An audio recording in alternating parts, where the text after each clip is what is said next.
Bonjour et bienvenue dans l'interview. Aujourd'hui, je reçois Fabien Minguin. Bonjour. Bonjour. Député régional. Aussi, vous êtes à la ville de Bruxelles, chef de file de Défi là-bas. Mais on va d'abord parler du fédéral. Et là, vous connaissez quelqu'un qui siège à la Chambre, votre père en fait. Mais on va parler de ce report du discours du Premier ministre et de cette crise au fédéral, une crise gouvernementale.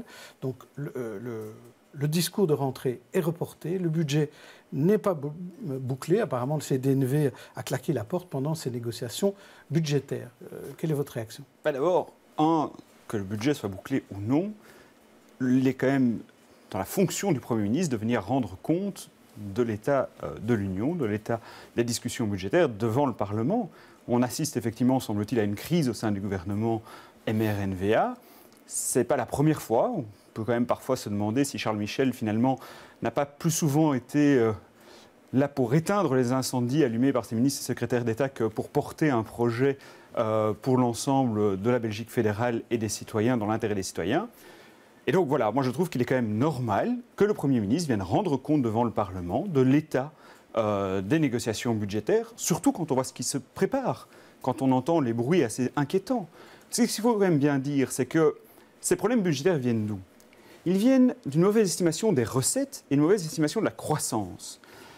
Et donc, c'est une forme de négligence coupable du gouvernement fédéral de ne pas avoir su d'abord, relancer la croissance pour supporter le budget, et deux, d'avoir à ce point mal estimé ses recettes.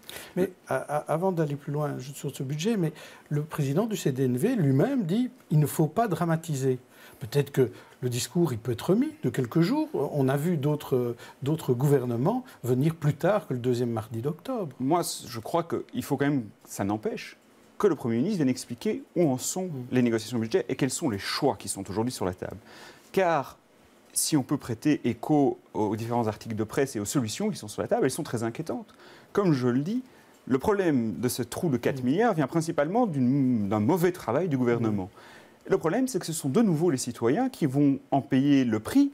Et quand on entend qu'on va commencer à aller s'attaquer à ce que même Madame de Bloch disait il y a un mois, qu'on allait commencer maintenant à aller s'attaquer à la sécurité sociale, c'est très inquiétant. Et donc je trouve normal que le Premier ministre vienne à tout le moins s'expliquer. Même s'il n'y a pas d'accord au sein de son gouvernement. Qu'il vienne expliquer les choix sur la table, qu'on ait un débat démocratique clair et ouvert pour dire quelles seront les solutions qui seront prises par son gouvernement.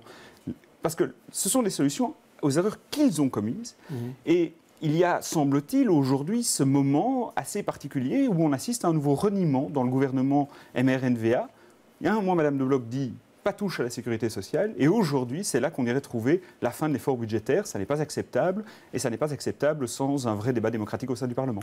Alors parlons de mobilité, qui est quand même un des thèmes préférés des Bruxellois. Enfin, peut-être qu'ils préféreraient ne pas en parler aussi souvent. Mais on a l'impression que les couacs s'accumulent. Chaque lundi, la commission infrastructure du Parlement est le théâtre de tous ces couacs.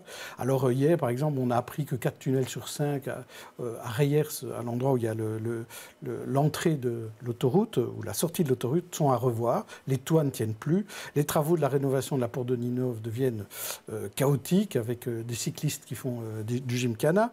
Le patron de Bruxelles Mobilité, qui aurait induit la commission tunnel en erreur.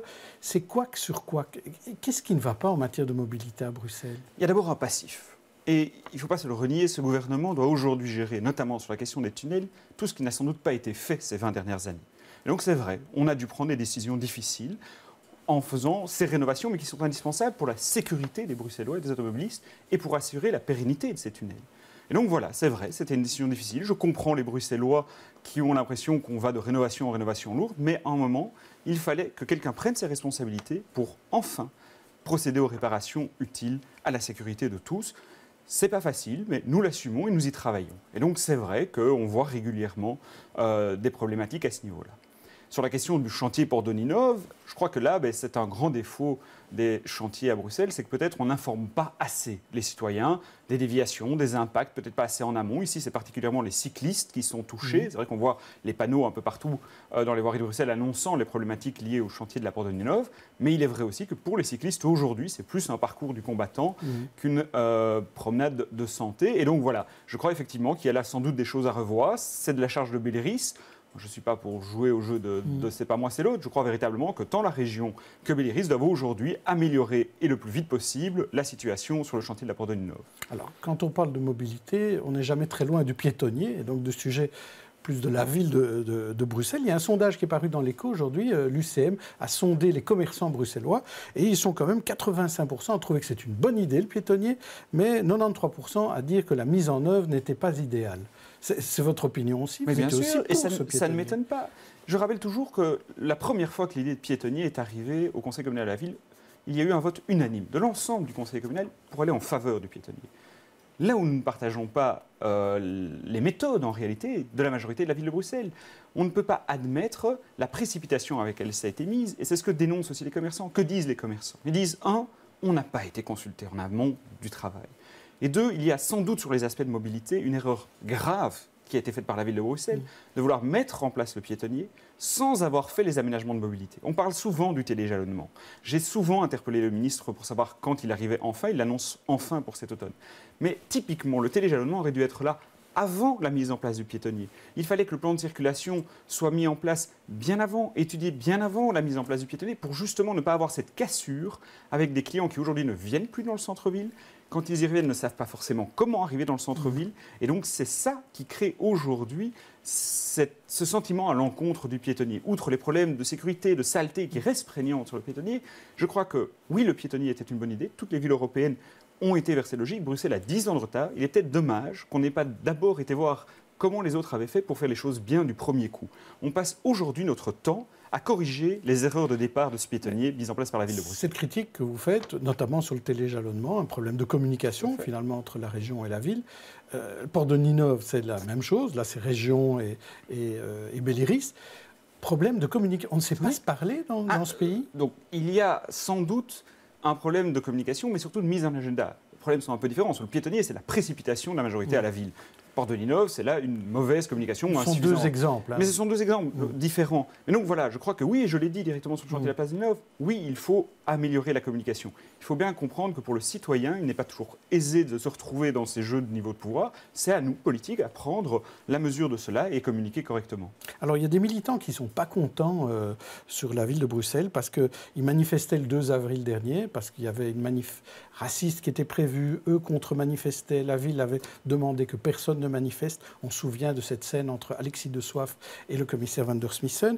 Et là, ils ont reçu des sanctions administratives. La ville a eu la main trop lourde, d'après vous? Mais je crois, non, les sanctions administratives viennent sans doute de l'application de l'interdiction de manifester qui existait. Donc maintenant, il appartient à la ville de savoir comment elle va se positionner par rapport aux sanctions administratives. Je crois surtout, il faut rappeler que cet épisode-là venait dans une longue série d'épisodes. On avait d'abord eu la manifestation de néofascistes qui étaient venus salir la bourse, le mémorial.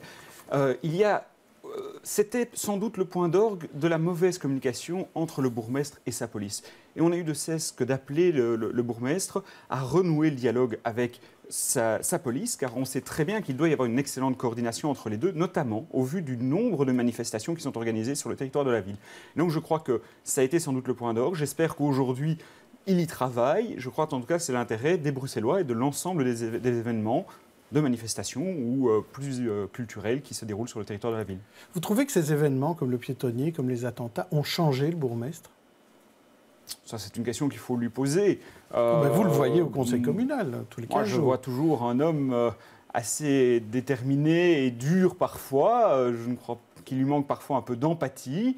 Voilà, c'est quelqu'un qui a ses idées, qui préfère souvent aller à l'affrontement plutôt qu'à essayer de trouver un compromis ou un consensus. Mais sur la question de comment est-ce que ces politiques l'ont changé ou non, je vous invite à lui poser la question. Et comment ça se passe en conseil communal? Parce qu'on se rend compte qu'il y a beaucoup de ténors. Côté socialiste, il y a une députée fédérale, il y a Joël Milquet côté CDH qui reprend en plus la place de chef de file. On a l'impression que ce conseil communal, parfois, il a des airs de petit parlement régional. Je crois que l'importance de la ville et des politiques qui sont menées par la ville et le rôle de la ville au sein quand même de capitale du pays, capitale européenne et de commune centrale de la région, fait qu'effectivement, il y a là, peut-être plus qu'ailleurs, des politiques importantes qui sont débattues. Quand effectivement la ville met en place le piétonnier, ça implique toute la région, toute la mobilité de la région. Et donc c'est certain qu'il y a de la place pour des ténors à la ville de Bruxelles. Ils sont les bienvenus. Je crois qu'il faut surtout des gens compétents, déterminés, et c'est en tout cas notamment le message que nous essayons de faire passer. Alors, l'an prochain, il était prévu que la ville accueille le Grand Prix de la Formula E. C'est des voitures électriques, une espèce de F1 électrique, comme d'autres capitales. Mais tout d'un coup, l'organisateur, samedi dernier, a déclaré que la ville ne le suivait plus, que la ville lui demandait de payer plein de choses qui n'étaient pas prévues. C'est pourtant une bonne image pour la ville. Est-ce que vous êtes favorable à ce Grand Prix? Alors, on avait dit, et Emmanuel Leboc à l'époque avait dit qu'il était plutôt favorable à accueillir ce Grand Prix de Formula électrique. Ça devait effectivement se faire sur le territoire de la ville. Aujourd'hui, alors, il faudra sans doute interroger le bourgmestre pour savoir pourquoi il y a un changement d'attitude de la ville. Je sais aussi qu'aujourd'hui, il ne faut pas se cacher les choses. On a énormément d'événements à la ville de Bruxelles. On sait que nos forces de police sont sur les genoux. On sait que l'encadrement de ces événements coûte cher à la ville et donc il est parfois demandé aux organisateurs de participer. Est-ce que c'est ça qui a fait qu'aujourd'hui, l'organisateur se trouve en tout cas dans une situation différente de ce qui lui a été promis au début? Je ne sais pas. Il faudra interroger le bourgmestre, très honnêtement. Mais par contre, ce que je sais, c'est qu'effectivement, oui, il faut continuer à mettre en place des événements qui font rayonner Bruxelles, qui permettent d'avoir son image internationale redorée, surtout après les attentats. On sait qu'on doit remontrer que cette ville vit et que la vie ne s'est pas arrêtée ici, que du contraire. Mais je sais aussi que cela a un coût qu'il faut pouvoir partager entre les organisateurs d'événements et les pouvoirs publics. Et il n'y a pas de paradoxe entre d'un côté le piétonnier et de l'autre un circuit de voitures, même si elles sont électriques? C'est un grand prix, c'est un événement, ce n'est pas un projet de mobilité non plus, quoique l'avenir de la voiture électrique est peut-être, et j'espère, un projet de mobilité pour notre région. Mais au-delà de ça, je crois qu'il ne faut pas lier les deux dossiers. Il y a d'un côté un projet de ville, de quartier et de mobilité, et de l'autre, un événement, c'est vrai, avec un potentiel international pour l'image de Bruxelles. Merci Fabien Minguin d'être venu à l'interview aujourd'hui. Et on se retrouve demain pour une autre interview. Bonne journée d'ici là, bonne soirée.